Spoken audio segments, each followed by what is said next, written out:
Walang timeline na inilabas ang kampo ni Kai kung kailan ito makakapaglaro at posible nga na mapaaga ang kanyang recovery at pwede rin naman na hindi. Kung hindi nga makakapaglaro si Kai sa FIBA Asia Cup kagaya ng sinasabi ng iba at tandaan natin na wala namang binabanggit si Kai tungkol sa kanyang injury status kung kailan ito makakapaglaro, kaya naman may chance pa rin na makarecover ito agad at makapaglaro sa hard court. Konting reunion ang naganap sa pagitan ni Kai at Junmar ang nagpakita sa buong mundo kung gaano kalakas ang mga local bigs ng Pilipinas at ito talaga ang pinakamalakas na local combo big sa history ng Gilas team na tuloy-tuloy sana ang pagpapakita nila ng galing kung hindi nga lang nagkaroon si Kai ng injury. Makikita natin ulit ang dalawang players na ito sa FIBA World Cup qualifiers at mahaba-haba ang daan na tatahakin ng Gilas sa qualifiers na ito. Maraming mga laro ang kailangan nilang maipanalo para sila nga ang makwalify sa FIBA World Cup. Nanood nga si Coach Yansay sa ensayo ng Rain or Shine nila Two Painters at kita naman natin iba talaga ang coaches ng Japan. Talagang gusto rin nila na mapaunlad pa ang kanilang coaching skills sa pamamagitan ng panonood at pag-oobserba sa sistema ng ibang coach. Open na open sila para sa improvement.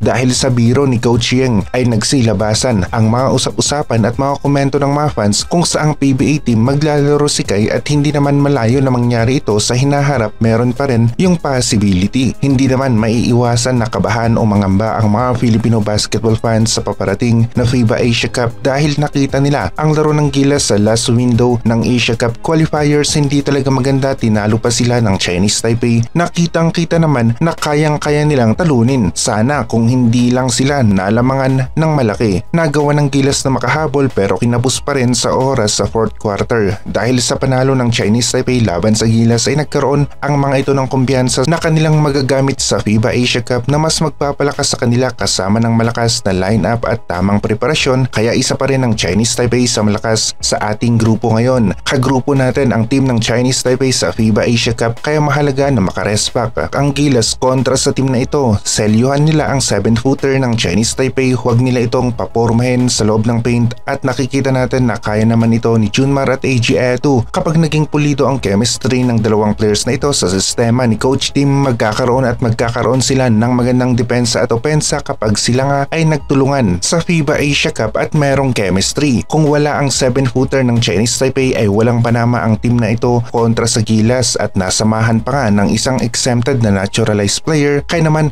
nagawa ng Chinese Taipei na manalo kontra sa Gilas team.